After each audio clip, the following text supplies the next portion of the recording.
नमस्कार दोस्तों और प्यारे बच्चों। आज मैं आप ही के सिलेबस में से आम मंजरी निबंध का सारांश लेकर आई हूँ। इसके लेखक विद्यानिवास मिश्र हैं। आइए इस निबंध का सारांश हम देख लेते हैं। आम्र मंजरी निबंध विद्यानिवास मिश्र द्वारा रचित है। विद्यानिवास मिश्र का वर्तमान युग के हिंदी ललित निबंधकारों में महत्वपूर्ण स्थान रखते हैं। मिश्र जी ने हिंदी साहित्य में ललित निबंधों की रचना करके वर्तमान निबंधकारों में अपना विशिष्ट स्थान बना लिया है। मिश्र जी के निबंध व्यक्तिपरक होते हैं। आपके निबंधों की प्रमुख विशेषता एक प्रकार का अंतर्द्वंद है। आपके निबंधों में लोक जीवन एवं ग्रामीण समाज मुखरित हो उठता है। प्राचीन साहित्यिक परंपरा का निर्वाह करते हुए मिश्र जी ने अपने निबंधों से पाठकों को भोजपुरी लोक साहित्य की सरसता का अनुभव करा दिया है। किसी भी प्रसंग को लेके वे उसे ऐतिहासिक, पौराणिक या साहित्यिक संदर्भ युक्त बना देते हैं और फिर उसे लोक जीवन से संबद्ध कर देते हैं। इस प्रकार के उनके निबंधों में शास्त्र ज्ञान एवं लोक जीवन का मणिकांचन संयोग विद्यमान है। आइए अब आम्र मंजरी ललित निबंध का सारांश भी हम देख लेते हैं। सबसे पहले हम इसकी प्रस्तावना देखेंगे। वस्तुएं प्रायः दो प्रकार की होती हैं, जीवन उपयोगी और मनोरंजक। जीवन उपयोगी वस्तुएं हमारी शारीरिक आवश्यकताओं की पूर्ति करके शरीर को मजबूत बनाती हैं और मनोरंजक वस्तुएं से हमारे हृदय को सरस बनाकर हमारा मनोरंजन करती हैं। आम्र मंजरी हमारी रागात्मक वृत्ति को उद्दीप्त करके उसमें नई नई उमंगें उठाकर उसको स्फूर्ति और नवीन चेतना प्रदान करती हैं। आम्र मंजरी एक ऐसी ही मनोरंजक वस्तु है जो हमारे हृदय के प्रत्येक क्षेत्र में व्याप्त होकर हमारे प्रत्येक उत्सव को मंगलमय बना देती है। सबसे पहले हम आम्र मंजरी की उपयोगिता हमारे समाज में क्या है इसको जानेंगे। आम्र मंजरी का उपयोग सरस्वती पूजा और बसंत के स्वागत दोनों में होता है। रसमय आम हमारे ग्रामों की सीमा को सुशोभित करता है। आम्र मंजरी से वर वधू के सिर का श्रृंगार किया जाता है। स्वप्न में आम्र मंजरी का दर्शन पुत्र उत्पत्ति का सूचक होता है।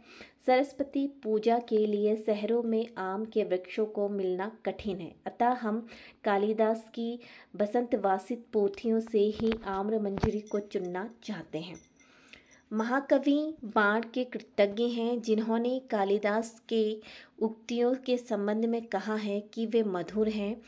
आम्र मंजरी के समान कालिदास की सूक्तियों से किसका प्रेम नहीं होता है। बसंत पंचमी और होली के अवसर पर आम्र मंजरी खाने वाले लोग जानते हैं कि इसका स्वाद कसेला होता है, फिर भी महाकवि बाण इसे मधुर क्यों कहा। आम्र मंजरी और कालिदास की सूक्तियों में मधुरता को बताने का कारण महाकवि बाण की दृष्टि में यह है कि जिस प्रकार पल्लवों के आने से पहले मंजरी निकल आती हैं, उसी प्रकार कालिदास की कविता में शब्द जाल के बिना पूर्ण मधुरता आ जाती है। कालिदास की प्रतिभा का उत्कर्ष अभिज्ञान शाकुंतलम में हुआ है, अतः उसे फलनी मंजरी की उपमा दी गई है। कालिदास ने सौभाग्य की फलवती चारुता के लिए आम्र मंजरी का सर्वत्र स्मरण किया है। अब हम आम्र मंजरी का मांगलिकता में क्या प्रयोग किया जाता है उसको भी हम देख लेते हैं, क्योंकि आम्र मंजरी को मांगलिकता का प्रतीक माना गया है। शिव और पार्वती का विवाह हो जाने पर पार्वती तेजस्वी संतान को जन्म देने के लिए उसी प्रकार प्रस्तुत हो गई जिस प्रकार आम का वृक्ष शीघ्र फलित होने के लिए कलम बनकर नई क्यारी में आरोपित किया जाता है।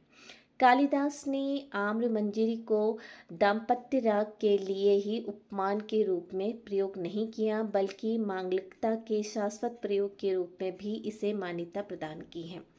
उन्हें जहाँ मंगल आकांक्षा का पूर्ण होना देखना होता है, वहाँ वे आम्र मंजरी का तुरंत स्मरण कर लेते हैं। सुदक्षिणा और दिलीप के सेवा व्रत के मधुर फल के रूप में वंश चलाने वाले रघु वे। तब जनता उन्हें दिलीप के सुराज का मधुर फल पाकर दिलीप के प्रति इसी प्रकार का अनुत्सुक हो गईं जिस प्रकार लोग आम के फल के आ जाने पर उसकी मंजरी के प्रति हो जाते हैं। पूर्ण कामना प्रतिपादित करने के लिए कालिदास आम्र मंजरी का स्मरण अवश्य करते हैं। इंदुमती जब स्वयंवर में अनेक राजाओं के पास से होती हुई कुमार अच के पास पहुंची तब वहाँ इस प्रकार थम जाती है जिस पर ब्रह्म पंक्ति आम के पास पहुँच के दूसरे वृक्ष के पास नहीं जाना चाहती है। चंद्रमा इत्यादि के उपमान हैं, त्रिपित्ती के नहीं।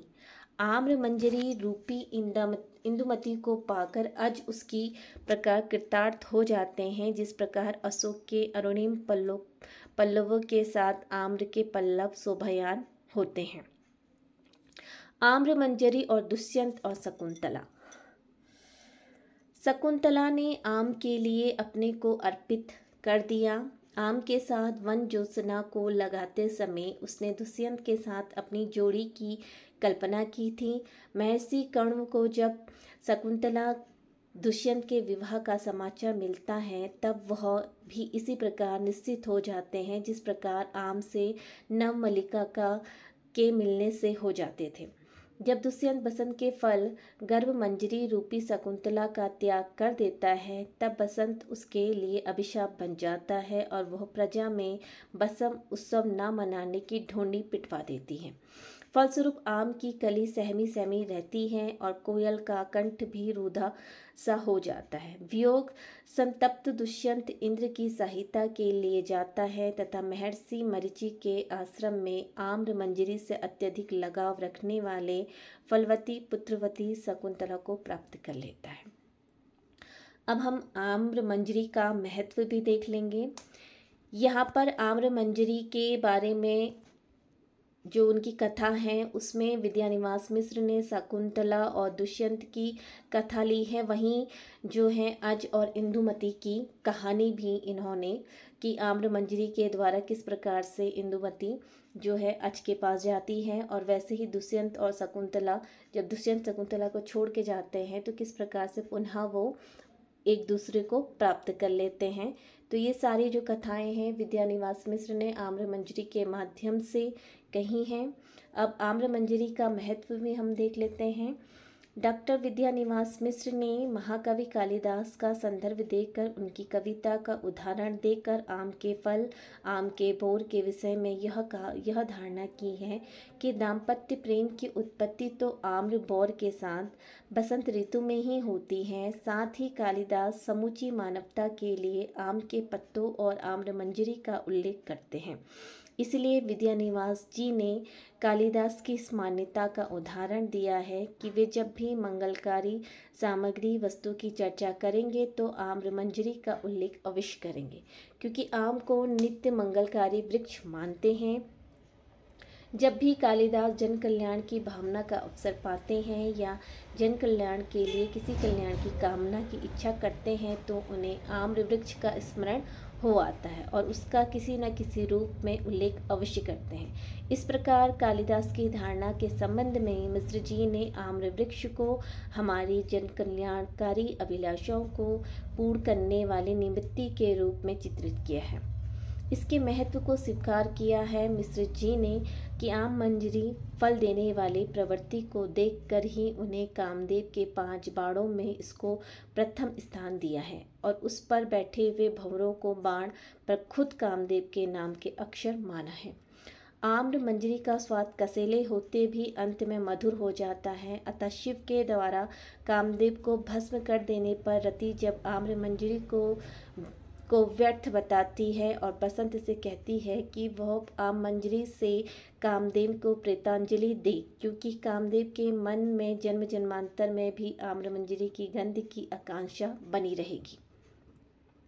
निष्कर्ष इस प्रकार यह सिद्ध होता है कि मिश्र जी कवि हृदय मिला है, कवि नहीं कवि हृदय मिला है। अतः आपकी साहित्य में भावात्मकता सरसता का होना स्वाभाविक है। आप ललित निबंधों के लेखन के सिद्धहस्त हैं। आपके काव्य में सभी गुण विद्यमान पाए जाते हैं। आपके निबंधों को पढ़ने में, कविता में आनंद आता है। आपने कालिदास का आम्रमंजरी के प्रति पक्षपात का कारण बताया है कि कालिदास बसंत के केवल उन्मादक रूप के ही उपासक नहीं, बल्कि वे बसंत के भी प्रतिस्पर्धी पार्थिव सौंदर्य पर आश्रित यौवन के नव प्रणय की मधुरता के भी भक्त हैं। मिश्र जी ने आम्रमंजरी के गुणों का बखान करते हुए कहा है कि आम्रमंजरी का प्रयोग बसंत पंचमी के दिन सरस्वती पूजा और बसंत के स्वागत दोनों के लिए किया जाता है। आम्रमंजरी को मंगलदायिनी भी माना गया है। इसके साथ ही लेखक ने आम्रमंजरी की कसेली होने पर भी बसंत पंचमी और होली के दिन आम्रमंजरी का भारतीय जनों द्वारा चखा जाना उसके प्रति आदर श्रद्धा का प्रतीक है। जैसे गुणों का बखान भी उपयुक्त निबंध में किया है। उपयुक्त निबंध में मिश्र जी ने परिष्कृत, परिमार्जित और संस्कृत निष्ठ खड़ी बोली का प्रयोग किया है। संस्कृत तत्सम प्रधान भाषा के अतिरिक्त मिश्र जी ने मधुरता शैली और तर्कशील शैली को भी अपनाया है। इसके साथ ही लोक प्रचलित हिंदी उर्दू के शब्दों की मादक ध्वनि भी उपयुक्त निबंध में मुखरित हुई है। कहीं कहीं पर मुहावरे का भी प्रयोग उपयुक्त प्रयोग निबंधों में मिलता है। जैसा कि आप सभी ने निबंध का सारांश देखा, इस निबंध में विद्यानिवास मिश्र ने कालिदास के अभिज्ञान शाकुंतलम को लिया है, जो उनका एक प्रसिद्ध महाकाव्य है, जिसमें उन्होंने दुष्यंत और शाकुंतला के माध्यम से आम्रमंजरी की उपयोगिता और महत्व को बताया है। वहीं उन्होंने अज और इंदुमती का जो विवाह हुआ था, किस प्रकार से हुआ था आम्रमंजरी के माध्यम से, वो भी इन्होंने बताया है। साथ ही इन्होंने कामदेव और रति की कहानी भी जो दिखाई है वो भी इसी में है।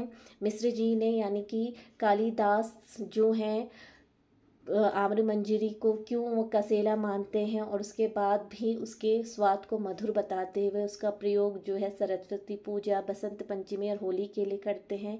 ये सारे उदाहरण जो है विद्यानिवास मिश्र जी ने अपने निबंध में लिया है। और अगर आपको यह निबंध अच्छा लगा और मेरा वीडियो पसंद आया है तो कृपया आप मेरे चैनल को सब्सक्राइब करिएगा और मेरे वीडियो को लाइक करिएगा। Thank you for watching.